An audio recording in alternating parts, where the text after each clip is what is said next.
कुछ कुछ चीजों को छूट दिया गया, कुछ कुछ चीजों को प्रतिबंधित रखा गया, और रेड जोन को लगभग ऑलमोस्ट पहले के जैसा ही रखा गया जैसे चल रहा था। थोड़ी बहुत जो है रियायत दिया गया जो इसेंशियल चीजों के लिए ही, जो लॉकडाउन 2 में चल रहा था। लेकिन एक चीज जो ऐसा है दोस्तों कि एक चीज जो तीनों ही जोनों में अलाउ किया गया। आप समझ गए होंगे मैं क्या बोलना चाह रहा हूं, किस विषय के ऊपर बात करना चाह रहा हूं। शराब बेचने का जो है उसको तीनों ही जोन में, मतलब ऑल ओवर इंडिया में आप कह सकते हैं, उसे अलाउ कर दिया गया। इसेंशियल चीज है आज के डेट में, गवर्नमेंट के नजर में ये इसेंशियल चीज है। इससे ज्यादा इसेंशियल चीज आज के डेट में कुछ भी नहीं हो सकता। ये जो आज का जो मुद्दा था, आज का जो चर्चा था दोस्तों, हमारा इसी पॉइंट के ऊपर था कि जो शराब का जो ठेका या शराब का जो शॉप या शराब का जो कंपनीज है उसे ओपन कर दिया गया है। रेड जोन में, ग्रीन जोन में पूर्ण रूप से सारे दुकान खुले रहेंगे, येलो जोन में भी सारे दुकान खुले रहेंगे। सिर्फ रेड जोन में जो है कुछ हद तक प्रतिबंधित करते हुए, मतलब वहां पे भी खोलने का कोई आदेश नहीं दिया गया है। सिर्फ एक वर्ड लगा दिया गया है कि स्टैंड एलोन शॉप जो रहेंगे उसी को खोला जाएगा। स्टैंड एलोन मतलब कि ऐसा शॉप जो अकेला हो, जैसे मॉल्स वगैरह में ना हो या फिर भीड़ भाड़ के एरिया में ना हो। तो आज की डेट में तो ऐसे काफी जगह का सारे सिटी हैं जहां पे काफी सारे ऐसे ऐसे शॉप्स हैं, खास करके मेट्रो सिटी, मेट्रोपॉलिटन सिटी में तो ऐसे तमाम शॉप हैं। तो एक तरह से देखा जाए तो हर जगह पे इसे छूट दे दिया गया है, शराब का दुकान खोलना जरूरी है और इसमें कोई दिक्कत नहीं। तर्क क्या दिया जा रहा है दोस्तों कि रेवेन्यू कम होने के वजह से इसे लाया गया है, रेवेन्यू कम होने के वजह से इसे सेल करने के लिए अलाउ कर दिया गया है, इसमें कोई दिक्कत नहीं है। रेवेन्यू इससे काफी अधिक मात्रा में आएगा, जबकि हमें मालूम है दोस्तों कि जीने के लिए जो आवश्यक चीज है वो तीन, वो हर व्यक्ति को मालूम है, रोटी, कपड़ा और मकान। तो अब रोटी और मकान तो किसी तरह से, अब रोटी के लिए तो उन्होंने साधन दिया नहीं है, वो अनाउंसमेंट कर रहा है, हर एक सरकार कर रहा है कि भाई यहाँ पे हम प्रतिदिन इतना बांट रहे हैं, इतने किलो चावल वितरण दे रहे हैं, इतने दाल दे रहे हैं, इतने चीनी दे रहे हैं। किसको मिल रहा है किसको नहीं मिल रहा है कुछ समझ में नहीं आ रहा। न्यूज पे भी साफ तौर पे दिखता है कि इतने बड़े बड़े तादाद में लंबे लंबे लाइन लगे हैं और वापस फिर वो झोली लेकर वापस आ रहे हैं अपने घरों पे। 2 4 10 लोगों को फोटो खिंचवाने के लिए दिया जाता है और वापस बाकी के लोग घर चले आते हैं।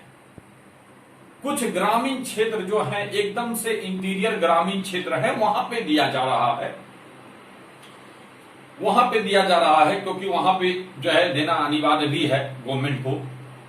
लेकिन जो बड़े बड़े सिटीज हैं वहां पे, या जो इवन बड़े सिटी तो छोड़िए, मिडिल क्लास के जो सिटीज हैं वहां पे भी ऐसे सिर्फ अनाउंसमेंट किया जा रहा है, कोई तरह का सुविधा गवर्नमेंट के द्वारा नहीं दिया जा रहा है।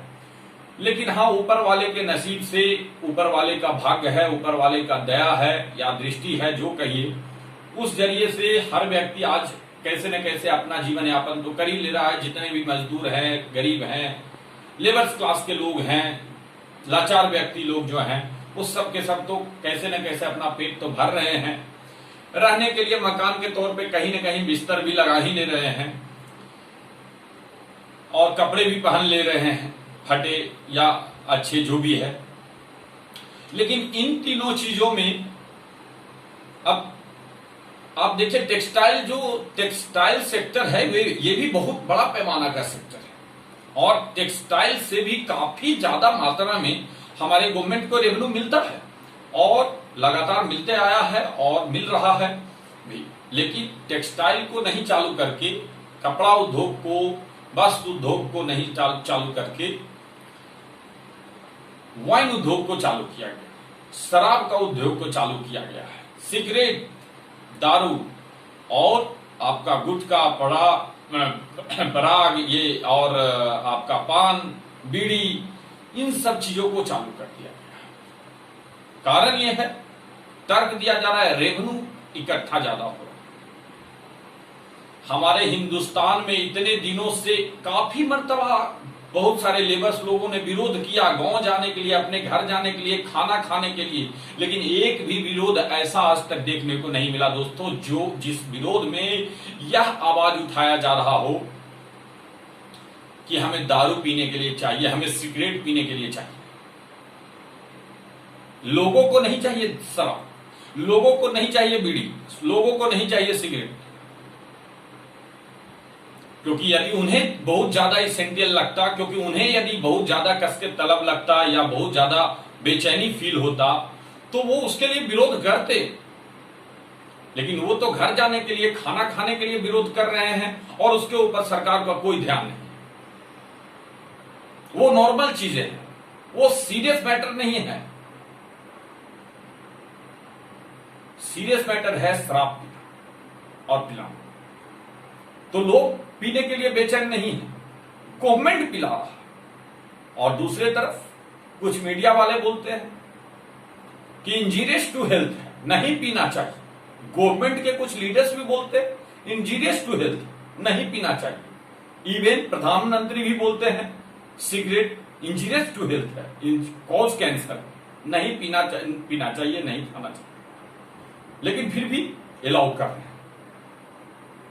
अब ये लोगों के द्वारा पिया जा रहा है, खाया जा रहा है, या खिलाया पिलाया जा रहा है, जबरन खिलाया जा रहा है। मैं तो यही बोलूंगा कि जबरन खिलाया जा रहा है, जबरदस्ती खिलाया जा रहा है, जबरदस्ती पिलाया जा रहा है। इसे पूर्ण रूप से पूरे हिंदुस्तान में बैन करना चाहिए, प्रतिबंधित करना चाहिए, प्रोहिबिट करना चाहिए, लेकिन गवर्नमेंट नहीं करेगा, उसे रेवेन्यू मिल रहा है ना। अब आप बताइए कि ये लोकतंत्र है या राज्य तंत्र है? यहां लोगों का बात को नहीं सुना जा रहा है कि घर जाना है, खाना खाना है, ये बात नहीं सुना जा रहा है। और जो बात लोग नहीं बोल रहे हैं, जनता नहीं बोल रहे हैं कि हमें दारू चाहिए, हमें शराब चाहिए, बल्कि वो ये बात नेता बोल रहे हैं, राजा बोल रहे हैं, राज्य बोल रहा है कि रेवेन्यू नहीं मिलने की वजह से शराब को चालू करना चाहिए। तो अब आप डिसाइड कीजिए कि हमारा देश लोकतंत्र है या राज्य तंत्र है, राजाओं का सुना जाता है या लोगों का सुना जा रहा है, ये हम पे तय करना चाहिए। टेक्सटाइल कंपनीज हो गया और भी बड़े बड़े जो सेक्टर्स हैं, जब मैं समझता हूं जो भीड़ भाड़ के इलाके हैं, आज ये शराब चालू करने की वजह से कितने महामारी और फैलेंगे इसका अंदाजा गवर्नमेंट को नहीं है। और यदि नहीं है, और यदि है तो जानबूझ के बढ़ाया जा रहा है, साथ ही साथ उनके साथ भी खिलवाड़ किया जा रहा है। आज लोग ऐसे ही तंगी में जूझ रहे हैं, लोगों को कमाने के लिए कोई रास्ता नहीं है, एम्प्लॉयमेंट का कोई रास्ता नहीं है, खाने का कोई रास्ता नहीं है, और उसके ऊपर अलाउ कर दिया गया शराब पी। मनी को वेस्ट करो, अर्नेस्ट मनी को, कमाए हुए धन को आप बर्बाद करो। वेस्ट ऑफ मनी है और बेस्ट ऑफ हेल्थ भी है। स्वास्थ्य का भी हानि हो रहा है, पैसे का भी हानि हो रहा है, और साथ ही साथ इस शराब के वजह से उन घर में जहां पे जो बच्चों के, अपने बच्चे, अपने बीवी, अपने परिवार के लिए खाना खाने के लिए पैसे नहीं है, वो लोग भी आज पीकर, खाकर और जो है शराब पीने के लिए निकल रहे हैं, जिसके वजह से पैसे और हेल्थ का तो नुकसान हो ही रहा है, साथ ही साथ उनके बच्चे का भी सेफ्टी, उनके मिसेस का सेफ्टी, उसके परिवार का सेफ्टी का भी क्षति हो रहा है। वो शराब के नशे में अगर कोई व्यक्ति रहेगा तो उसके फैमिली के साथ क्या हो रहा है, क्या नहीं हो रहा है, उसका फैमिली कितना सेफ है, इसका जिम्मेदारी कौन लेगा? और तो और आज मैं न्यूज पे देख रहा था, सुन रहा था, कुछ जगह, कुछ स्टेट्स में शराब के ऊपर ओवर सेस लगाया गया है, कोरोना सेस। हिमाचल में, जानकारी के लिए आप समझिए, हिमाचल में कोरोना सेस बोलकर एक अलग से जो है इम्पोज किया गया है शराब के ऊपर, मतलब शराब की कीमत को बढ़ाया गया है, सिर्फ एक अलग से एक जो है टैक्स का ही पार्ट है, सेस जो है, तो उसे लगाया गया है। अब बताइए कि अच्छा दूसरे और कहीं कुछ न्यूज पे खबर आ रहा है, बताया जा रहा है कि 25% कॉस्ट इंक्रीमेंट कर दिया जाएगा गवर्नमेंट के द्वारा या फिर मैन्युफैक्चर के द्वारा। जो वाइन है या शराब है उसके जो कॉस्ट है उसमें 25% का इंक्रीमेंट होगा, मतलब जो चीज कल 1000 रुपीज में मिल रहा था उसे अब 25% इंक्रीमेंट करके बेचा जाएगा, मतलब 1000 का चीज 1250 में या 100 का चीज 125 में। तो मतलब गवर्नमेंट को सिर्फ और सिर्फ पैसे से लेना देना है, गवर्नमेंट को सिर्फ और सिर्फ जो है फंड चाहिए, रेवेन्यू चाहिए एंड नथिंग एल्स। हमारे लाइफ आपके लाइफ से उसे कोई मतलब नहीं है, उसे सिर्फ रेवेन्यू से मतलब है, उसे सिर्फ फंड इकट्ठा करने से मतलब है। उसने कोरोना के नाम पे, कोरोना जो कि ईयर एंडिंग में स्टार्ट हुआ, मार्च में स्टार्ट हुआ, लॉकडाउन स्टार्ट हुआ हिंदुस्तान में, जब फाइनेंशियल ईयर कंप्लीट होने पर रहता है, सारे कंपनी, सारे बड़े बड़े उद्योग धंधे जो कमा लेते हैं, ऑडिटिंग का टाइम चलते रहता है, टैक्स का कोई तरह का कोई और भी नुकसान की बात नहीं होती है। अब उसको तो जितना कमाया है पूरे साल में वो भरेगा ही। अब जो है स्टार्टिंग ईयर्स में स्टार्ट हुआ, विशेष तौर पे वो सारी चीजों को प्लान वे में किया गया है कि अब नए ईयर्स अप्रैल से या at the end of the year जो है मार्च के एंड वीक से जो है स्टार्ट किया जाएगा। तो पिछले साल का भी रेवेन्यू उतना इफेक्ट नहीं करेगा, न्यू ईयर का भी रेवेन्यू इफेक्ट तो वैसे तो इफेक्ट करेगा ही, लेकिन जो है काफी हद तक इफेक्ट नहीं करेगा। जबकि इसके बारे में जानकारी जो है गवर्नमेंट को जनवरी से ही था या दिसंबर से ही था, लेकिन गवर्नमेंट मार्च एंड तक इसको लॉकडाउन को जो है स्टार्ट किया। और ऐसे ऐसे कदम उठाए जा रहे हैं गवर्नमेंट के द्वारा। अब बताइए कि who is responsible for that family, जिसके घर के जो मेन सदस्य हैं, जो हेड ऑफ द फैमिली है, वो शराब पीकर यदि लुढ़के रहेंगे तो कौन रिस्पॉन्सिबल है? Who is responsible for their health, who is responsible for their family safety, who is responsible for his earnest money, कौन जिम्मेदार है? ये सारी चीजें समझने का चीज है, ये बहुत ही अहम मुद्दा है दोस्तों। इसके ऊपर हर व्यक्ति को चाहिए कि अपना विचार व्यक्त करे, अपना आवाज उठाए, और इससे काफी सारे महिलाओं को भी तकलीफ होता है। काफी सारे जेंट्स हैं जो शराब पीकर मारपीट करते हैं, अपने मिसेज के साथ मारपीट करते हैं, काफी सारे हिंसात्मक कार्य करते हैं, छेड़छाड़ का मुद्दा आता है, ड्रिंक एंड ड्राइव का के केस में जो है एक्सीडेंटल डेथ और काफी सारे एक्सीडेंट्स होते रहते हैं ये वाइन के वजह से, और न जाने कितने तरह के हिंसात्मक कार्य होते हैं। आदमी शराब के नशे में किसी को जान से मार देता है, किसी को रेप कर देता है, किसी के साथ कुछ और दुर्घटना कर देता है। तो ऐसे चीजों के ऊपर पूर्ण रूप से प्रतिबंध लगना चाहिए, हमारे भारत में से इसे जड़ से मिटा देना चाहिए। और यदि भारत सरकार या कोई भी सरकार चाहे, स्टेट गवर्नमेंट या सेंट्रल गवर्नमेंट चाहे, तो वो उसे खत्म कर सकता है, लेकिन नहीं कर रहा है।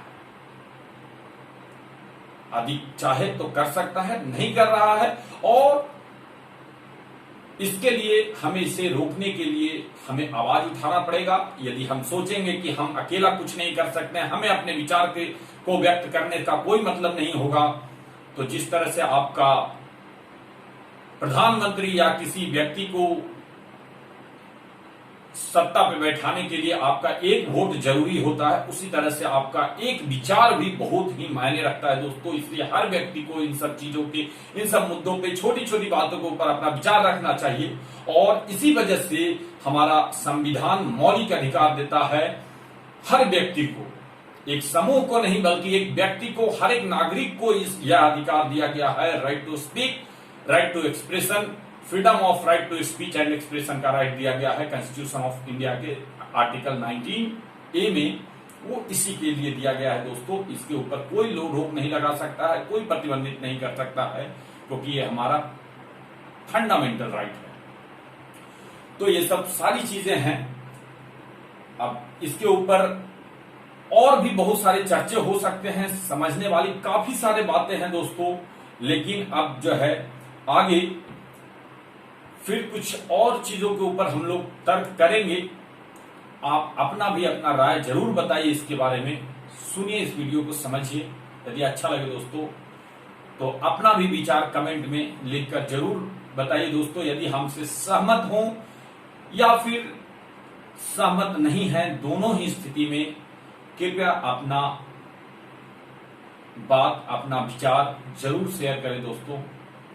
धन्यवाद।